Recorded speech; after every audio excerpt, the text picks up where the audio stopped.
Stealthwriter vs Turnitin. Stealthwriter is a tool designed to humanize AI-generated content, aiming to bypass AI detectors.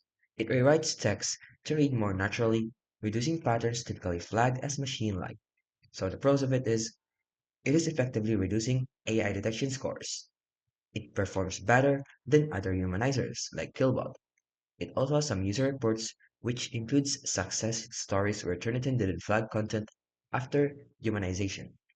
Now, the cons of it though is it is inconsistent and it has some foolproof.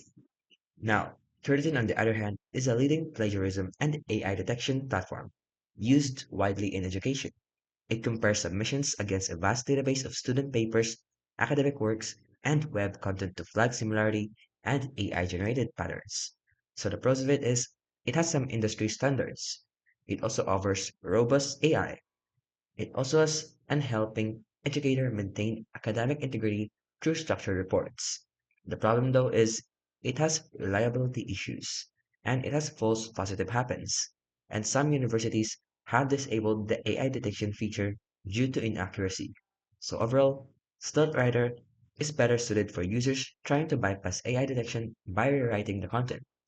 But Turnitin is the industry standard tool for academic integrity built for detecting similarity and AI-generated patterns.